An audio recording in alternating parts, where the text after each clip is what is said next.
Assalamualaikum warahmatullahi wabarakatuh.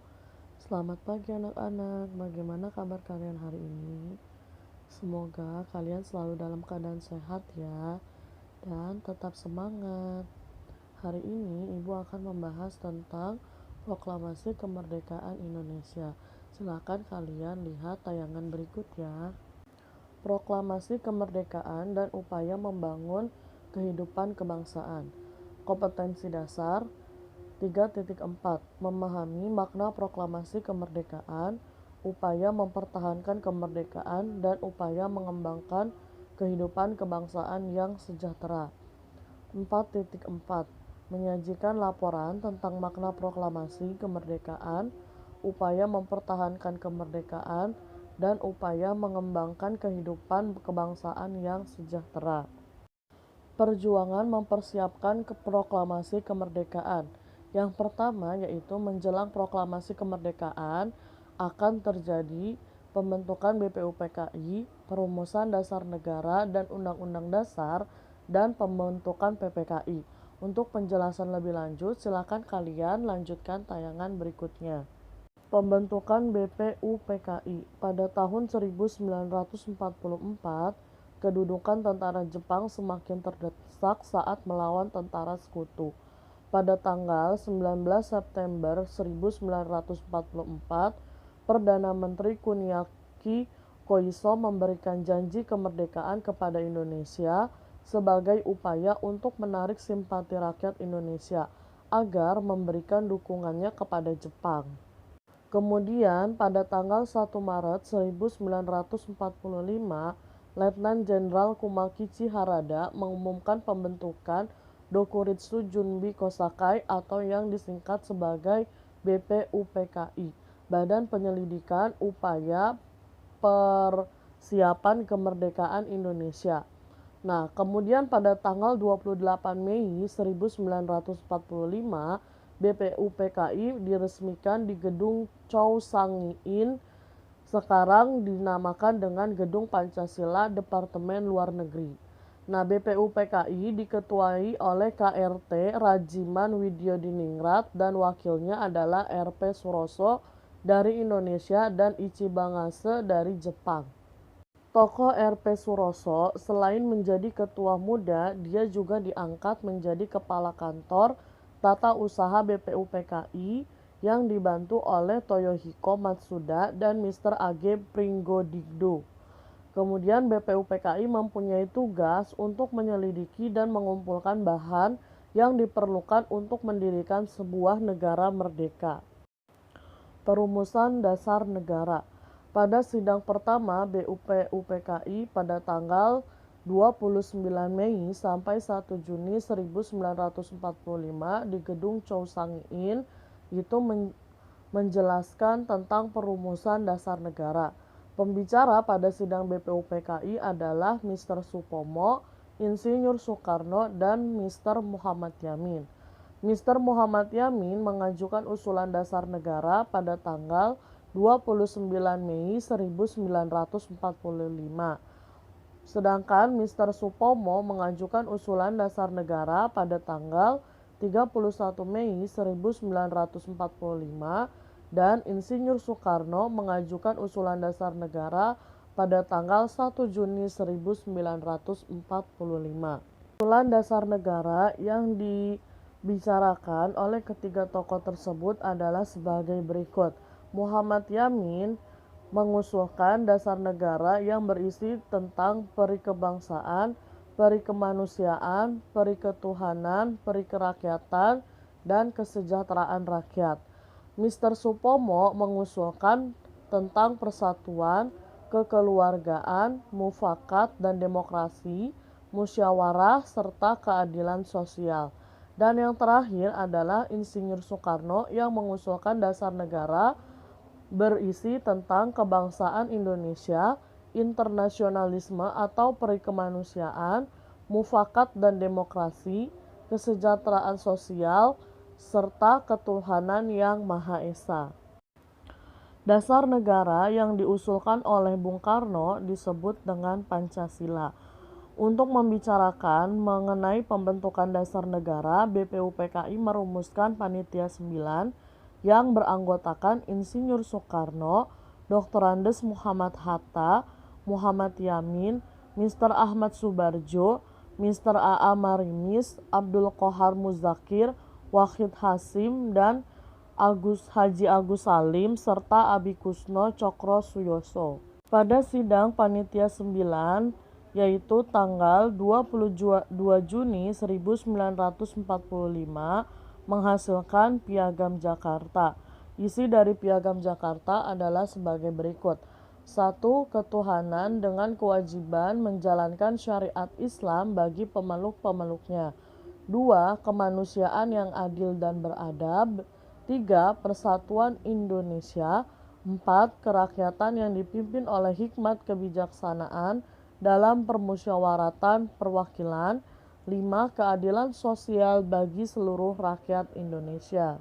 Sidang BPUPKI yang kedua pada tanggal 10 sampai 17 Juli 1945 membahas rancangan Undang-Undang Dasar yang dibahas oleh Subarjo, Mr. A.A. Marimis, Mr. R.P. Singgi, Haji Agus Salim, dan Dr. Sukiman. Pembentukan PPKI. Tanggal 7 Agustus 1945, Jepang membentuk PPKI. PPKI diketuai oleh Insinyur Soekarno dengan jumlah anggota 21 orang. PPKI memiliki tugas yaitu mempersiapkan segala sesuatu yang menyangkut masalah ketatanegaraan bagi negara Indonesia yang baru dibentuk. Pada tanggal 12 Agustus 1945, Jenderal Terauchi memanggil tokoh-tokoh Indonesia ke Dalat, Vietnam Selatan. Pada pertemuan di Dalat, pihak Jepang memutuskan untuk memberikan kemerdekaan kepada Indonesia dengan ketua PPKI yaitu Insinyur Soekarno, wakilnya adalah Dr. Andes Muhammad Hatta, dan penasihatnya ditunjuk yaitu Mr. Ahmad Subarjo. Peristiwa penting sebelum proklamasi. Yang pertama, menyerahnya Jepang kepada sekutu. Yang kedua, peristiwa Rengas Dengklok. Dan yang ketiga adalah peristiwa penyusunan naskah proklamasi.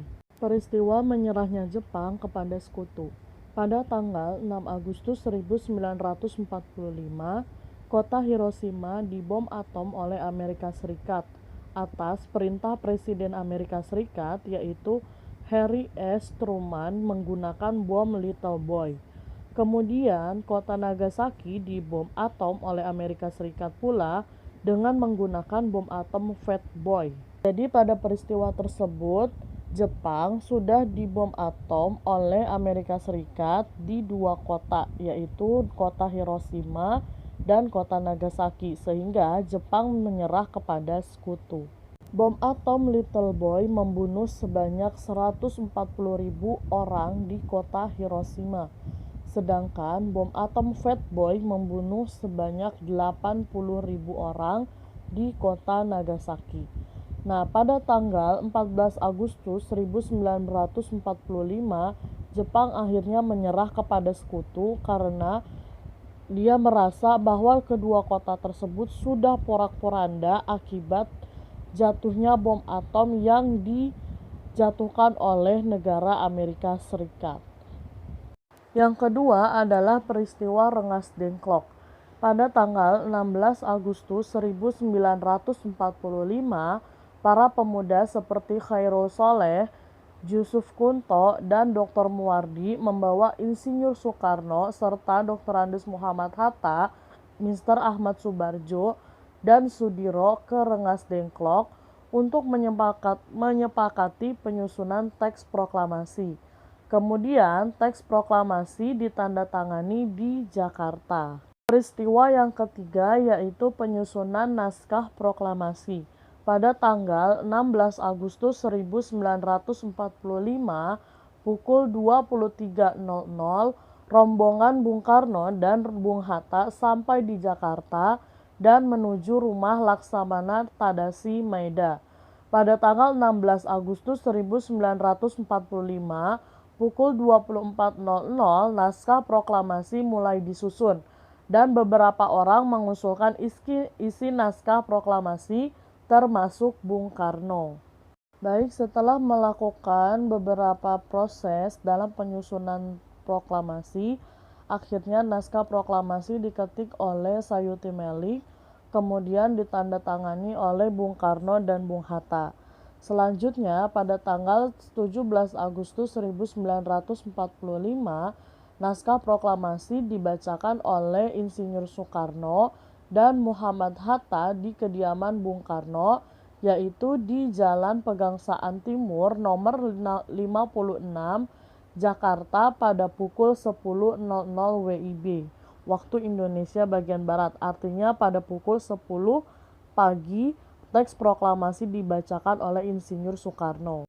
Baik, dari semua penjelasan yang telah Ibu jelaskan tadi, ternyata Indonesia mendapatkan kemerdekaannya dengan jalan yang cukup panjang ya, mulai dari adanya peristiwa penyerahan Jepang terhadap sekutu, akhirnya Jepang menyerahkan kemerdekaan negara Indonesia.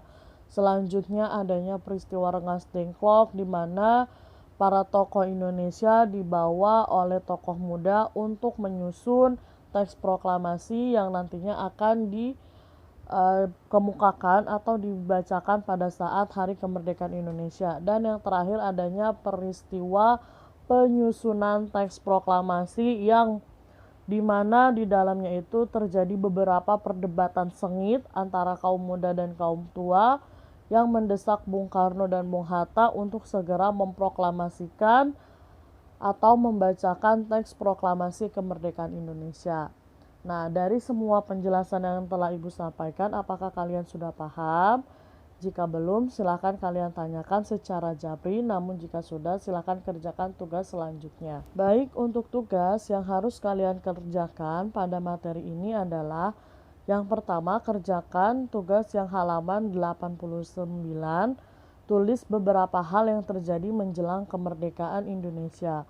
Yang kedua, kerjakan halaman 92 sampai 93 di Ayo Berlatih. Dan yang ketiga, kerjakan halaman 95 pada bagian Ayo Lakukan. Jika tugasnya sudah kalian kerjakan, silakan kalian kumpulkan dengan cara foto secara japri. Terima kasih. Cukup sekian penjelasan yang Ibu sampaikan mengenai proklamasi kemerdekaan Indonesia. Kurang lebihnya Ibu mohon maaf. Wassalamualaikum warahmatullahi wabarakatuh.